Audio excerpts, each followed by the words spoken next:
নমস্কার দর্শক বন্ধুরা, আপনাদের সকলকে স্বাগত জানাচ্ছি রেফ স্পোর্টস বাংলার এক নতুন উপস্থাপনাতে। আমি সোমনাথ এবং আজকে কিন্তু আবারও আমরা আইএসএল নিয়ে কিন্তু একটা আপডেট নিয়ে চলে এসেছি, যেখানে আইএসএল এ অবশ্যই বেশ কিছু আপডেট তো আপনাদেরকে রাহুল এবং দেবাশিসদা দিচ্ছি না, কিন্তু আইএসএল যে হচ্ছে না, আইএসএল এ যে অনিশ্চয়তা আছে, তার মধ্যে যে ক্ষতিগুলো হয়ে যাচ্ছে প্রত্যেকটা টিমে, সেইটা নিয়ে কিন্তু আজকে আমরা কথা বলবো। আপনারা জানেন ইতিমধ্যেই যে এই বছর যেহেতু এফএসডিএল এর সাথে ইন্ডিয়ান ফুটবলের যে একটা সম্পর্ক ছিল, দীর্ঘ 15 বছরের যে সম্পর্কটা ছিল বা চুক্তিটা ছিল, সেটা কিন্তু এক্সপায়ার হয়েছে এবং এখন কিন্তু আইএসএল নিয়ে কোনো সিওরিটি নেই না। আপনারা কিন্তু সেই সব জিনিস অবশ্যই জানেন এবং সেটা কিন্তু ইম্প্যাক্ট করেছে অবশ্যই অনেক টিমদের। যেরকম আপনারা জানেন যে চেন্নাই সিটি, চেন্নাইন এফসি কিন্তু কোনো ফরেনার এবার তারা রিক্রুট করেনি, কারণ আগেন সেই লং টার্ম সলিউশন কোনো নেই ইন্ডিয়ান ফুটবলে। এই জন্য এই বছর তারা কিন্তু এই সিস্টেম্যাটিক ইনভেস্টমেন্ট সেটা করতে কোথাও না কোথাও একটুখানি হলেও নাকচ করছে। এবং পাশাপাশি যদি আমরা কথা বলি মুম্বাই সিটি এফসি, আপনারা জানেন মুম্বাই সিটি এফসি কতটা স্ট্রং টিম, এবং সেই মুম্বাই সিটি এফসি কিন্তু এই বছরে সেরকম স্কোয়াড বানায়নি। তার উপর জাস্ট 2 দিন আগে কিন্তু আপনারা জানেন যে সিটি ফুটবল গ্রুপ তারা কিন্তু তাদের সম্পর্ক ছিন্ন করেছে ইতিমধ্যে মুম্বাই সিটির সাথে, এবং আজ কিন্তু সেটা অফিসিয়ালও হয়ে গেছে। এবং এরকম কিন্তু প্রত্যেকটা ক্লাবই সাফার করছে কোথাও না কোথাও। কেউ বাজেট একটু কমিয়ে দিচ্ছে, টিম কারোর ভালো হচ্ছে না, আবার কেউ অপারেশনস বন্ধ রাখছে।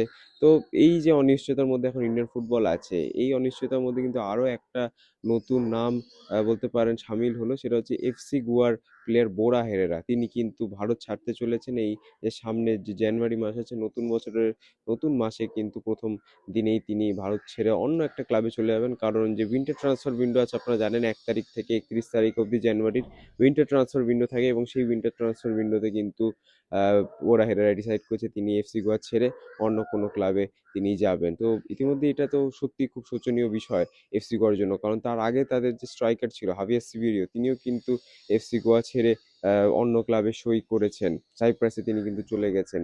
এবং এখন বোরা হেরেরা, অর্থাৎ এফসি গোয়ার যে ফরেন কন্টিনজেন্ট সেটা কিন্তু 4-এর রয়ে গেল। দ্রাজেই, চিকার গোরাচেনা, পল মোরেন এবং তিমোর লেস্তে, এদের ছাড়া কিন্তু আর সেরকম কোনো প্লেয়ার অ্যাভেলেবেল নেই এখন এফসি গোয়ার কাছে। এবং আইএসএল যখনই শুরু হবে তখন কিন্তু আবারও তাদেরকে নতুন করে দুটো ফরেনার নিতেই হবে তাদের স্কোয়াড ডেপথের জন্য। তো অবশ্যই এটা কিন্তু একটা খারাপ বিষয়। এবং বোরা এরেরার যদি কথা বলতে হয় তাহলে অনেকেই লালু সমর্থক কিন্তু জানেন তার কথা, কারণ তিনি দীর্ঘ ভারতে কিন্তু ফুটবল খেলেছেন। হায়দ্রাবাদ হোক, ইস্ট বেঙ্গল হোক, তারপরে এফসি গোয়া হোক, ইস্ট বেঙ্গলের সুপার কাপ জিতেছেন, এফসি গোয়ার হয়ে দুটো সুপার কাপ তিনি জিতেছেন, হায়দ্রাবাদের হয়ে আইএসএল তিনি জিতেছেন। একটা ভালো ইলাস্ট্রিয়াস কেরিয়ার ছিল এই বোরা হেরেরার কিন্তু ইন্ডিয়াতে। এবং অনেকেই মনে করতেন যে বোরা হেরেরা একটা লাকি চার্মের মতো, যেই টিমে যান সেই টিমেই কিন্তু ট্রফি ঘরে তোলেন, সেই টিমেই কিন্তু ট্রফি চলে আসে। সেটা ইস্ট বেঙ্গলের সুপার কাপ হোক, কিংবা গোয়ার পরপর দুটো সুপার কাপ হোক, কিংবা হায়দ্রাবাদের প্রথম আইএসএল ট্রফি হোক, সে সবই কিন্তু বোরা হেরেরা ছিলেন। এবং মোটামুটি দীর্ঘ আহ 5 বছর কিন্তু ভারতে কাটিয়ে বোরা হেরেরার যে ভারতীয় সফর বা ভারতে এই স্টিনটা, এটা কিন্তু বলতে পারেন যে মোটামুটি শেষ হয়ে গেল। ভবিষ্যতে তিনি ভারতে আসবেন কিনা সেই দিকে তো অবশ্যই আমাদের নজর থাকবে, কিন্তু আপাতত তিনি ভারতের এই আহ, অচল অবস্থা, ফুটবলের এই দুর্দশা দেখে কিন্তু তিনি এফসি গোয়া ছাড়ার সিদ্ধান্ত নেন, এবং নেক্সট সিজন কিন্তু বা নেক্সট বছর কিন্তু তিনি একটা নতুন ক্লাবে যোগ দিতে চলেছেন। অবশ্যই এটা কিন্তু খারাপ ইন্ডিয়ান ফুটবলের জন্য।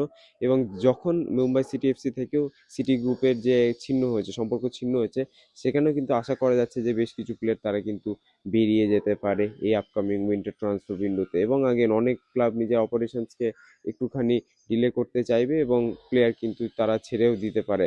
এটা কিন্তু সত্যি প্রবলেমেটিক আইএসএল এর জন্য, কারণ যখন আইএসএল শুরু হবে প্রত্যেকটা ক্লাবের কাছে কিন্তু মানে সাফিসিয়েন্ট বেনিফিট বা সাফিসিয়েন্ট প্লেয়ার থাকবে না খেলার জন্য।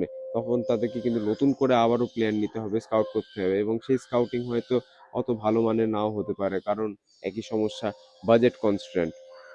তো আজকে অবশ্যই আমরা এই কথাটা নিয়ে আলোচনা করলাম। বোরা হেরেরা তার কিন্তু স্টিন শেষ ইন্ডিয়াতে, তিনি ইন্ডিয়া ছেড়ে চলে যাচ্ছেন। এবং হাভিয়ার সিভিরিওর পর কিন্তু দ্বিতীয় প্লেয়ার বা দ্বিতীয় স্প্যানিশ যিনি কিন্তু এফসি গোয়া ছেড়ে ভারতের থেকে বেরিয়ে গেলেন। তো অবশ্যই এটা কিন্তু একটা বলতে পারেন যে ক্ষতিকর বিষয়, কারণ অ্যাটল যদি কথা বলি ইন্ডিয়ান ফুটবলে, তাহলে কিন্তু মোটামুটি এরকমই অবস্থা চলে আছে। এবং নেক্সট কোন ক্লাব শিকার হয় বা নেক্সট কোন প্লেয়ার ইন্ডিয়া ছেড়ে চলে যায়, সেটার দিকে কিন্তু অবশ্যই আমাদেরকে নজর রাখতে হবে। এবং যত তাড়াতাড়ি ইন্ডিয়ান ফুটবল স্টার্ট হবে বা আইএসএল স্টার্ট হবে, তত তাড়াতাড়ি ভালো প্রত্যেকটা টিমের জন্য। এই বলে ভিডিওটা শেষ করব। আর অসংখ্য ধন্যবাদ এই ভিডিওটা দেখার জন্য। এবং আমি সোমনাথ আপনাদের থেকে বিদায় চেয়ে নিচ্ছি। আপনার সাথে দেখা হবে পরবর্তী ভিডিওতে। ততদিন ভালো থাকবেন, সুস্থ থাকবেন এবং নমস্কার।